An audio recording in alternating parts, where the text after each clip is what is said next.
Hello, friends. 2020 seems like yesterday when we went into a lockdown and we were told to stay at home. Now, here we are, turning a corner into a new year soon.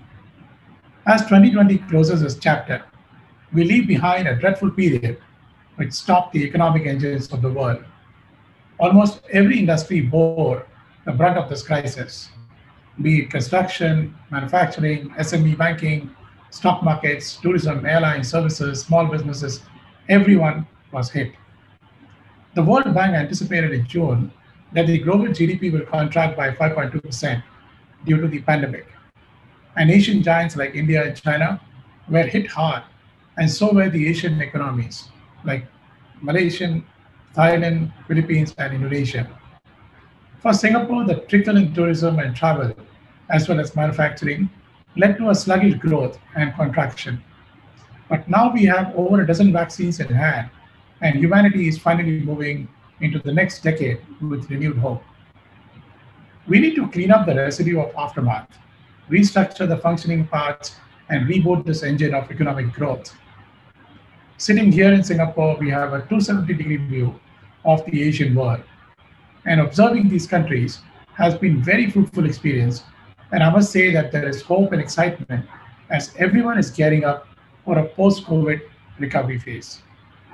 There are a number of reasons why I am optimistic.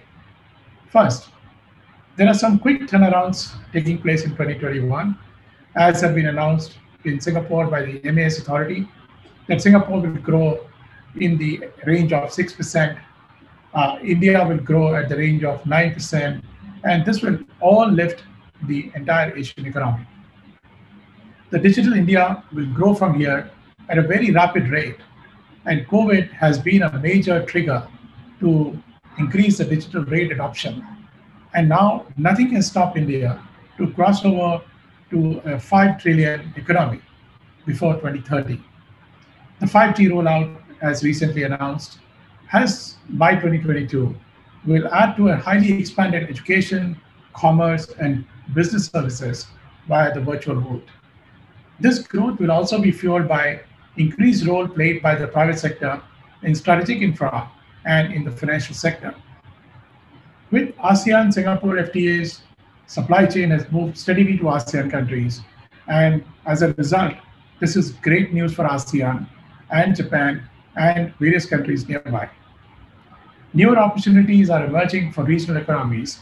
And as India and China get closer to ASEAN, it will mean supply lines and trade routes will continue to remain open. In the last 3 months, Singapore alone has taken gigantic steps to ensure its economic machinery gets back on rails. And not to forget the $100 billion stimulus that it announced in March just before the lockdowns. Adding to the good news is the upcoming 2021 World Economic Forum, which will be having a special annual meeting in Singapore in the May 2021. Its focus is, of course, on the trends, growth opportunities, and lessons drawn from the COVID-19 pandemic.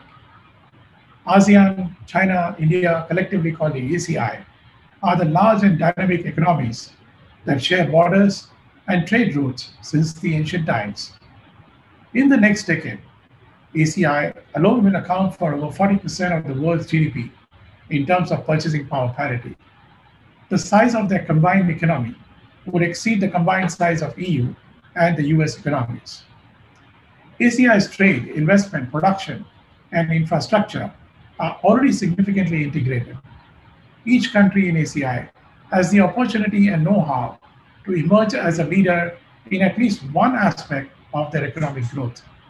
For instance, Singapore is emerging as a vital healthcare market, just as Yoshiki-san just mentioned. Even as China continues to be on the factory of the world, and India continues to be the leader of the digital world. What ACI needs to do now is to balance the views between nationalism and regionalism, and instead come together as one unit of resilience in the face of current new normal. All these steps need to be taken in a sustainable way. We need to be mindful the progress of the future should not be at the expense of the nature's robust ecosystem. The strength will lie in the social and economic unity of the ACI, without encroaching on each other's country's borders, and in the wisdom of working together for the betterment of all. The region has been resilient to the challenges in the past, like the Asian financial crisis, the SARS, the 2008 financial crisis, and we have seen it all, and we have emerged together undefeated. COVID-19 is just another challenge.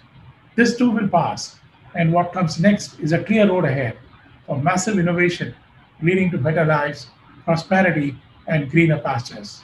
Thank you.